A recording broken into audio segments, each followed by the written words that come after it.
Welcome back to another segment of Behind the Scenes of the Waltons. Today, I am taking up more of your questions in another segment of Ask Judy.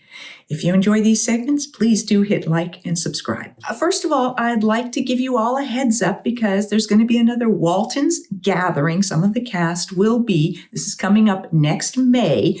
It is, looking at my notes here, it is going to be May 15th and 16th of 2026 in Pigeon Forge, Tennessee. It's like Walton's Weekend in the Smokeys.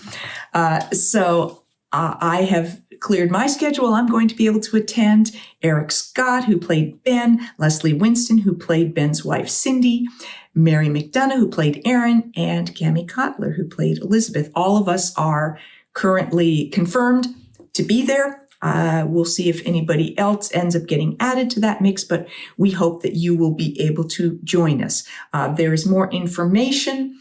Most of us, all of us who are going, have been posting on our Facebook pages. So you can go there and take a look at where the links are to find out about tickets and stuff like that. I'll also put that website information up here on the screen where you see right there about how you can find out a bit about tickets. We will be doing meet and greets, taking pictures, signing autographs, and there will be a couple of dinners where we will be there and be able to interact with you and share just information, maybe some Q&As, all that kind of stuff that happens at these Walton meet and greets. So I hope you'll be able to join us. This comment is from Dark Vader, who is a regular contributor to my channel here and a longtime supporter. So I thank you very much for that.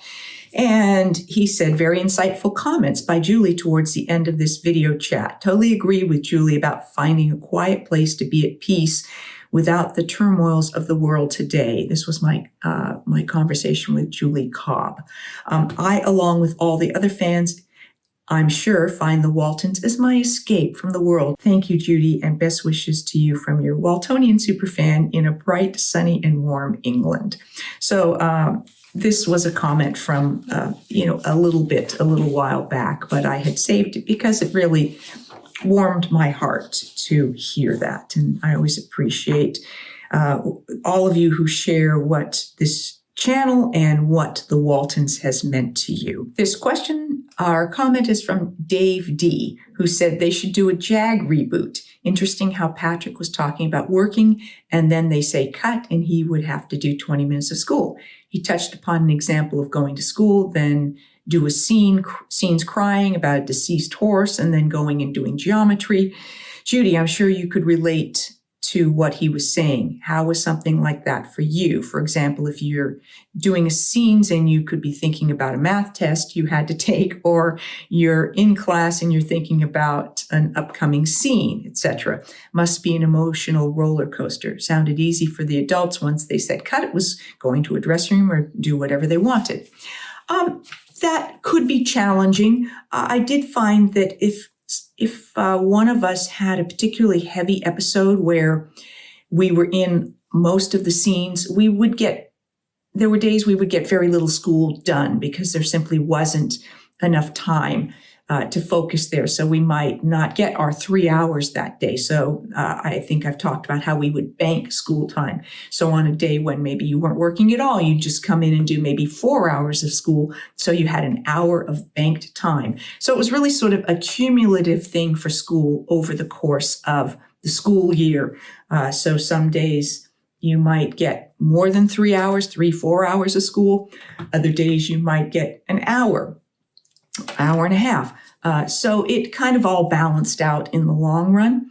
And if you had particularly heavy emotional scenes, it might be that you didn't go back to school in between a cut and a set. We did the master and it was very emotional, and then they're going to be doing your close-ups. So rather than going back to school, I might just hang and stay focused in what I needed to be focused on in order to do that important emotional close-up.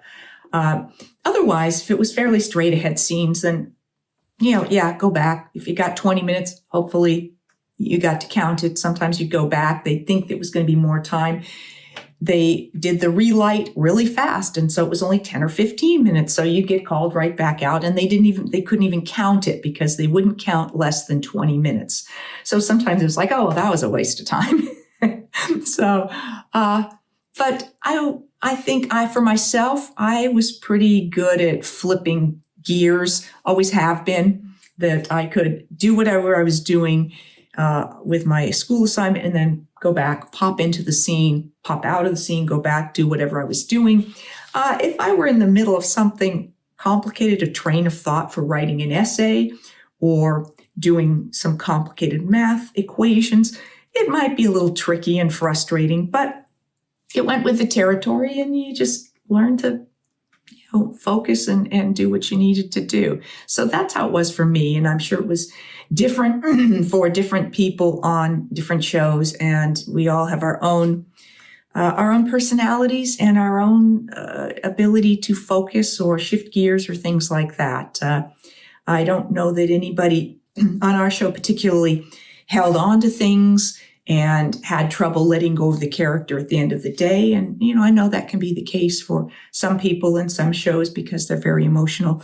They're a bit more work during the course of the day, but I was always happy to shed it at the end of the day and go, great, now I'm on my own time. Tomorrow I'll worry about getting back into that headspace. This is from Tamara Groot Karsjan, who said there was an interesting discussion on how the interior sets were used. In this conversation, I am always impressed by the accuracy and real genius of the work of the set designers to create an interior and exterior sets, such as the Waltons house. That said, I love seeing real outdoor shots, like at Franklin Canyon and Fraser Park. Judy, as an actor, is it easier to have to play in that castle, as Patrick put it, with its fewer distractions, or on an outside location with all of its natural beauty? I liked aspects of both of it.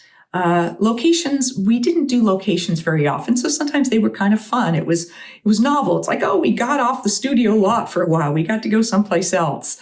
And I know when, if you are doing something that has more activity involved in it, like when we did the horse race and the wager, that was fun to get out to Franklin Canyon and use some of those locations and run up and down hills and stuff like that.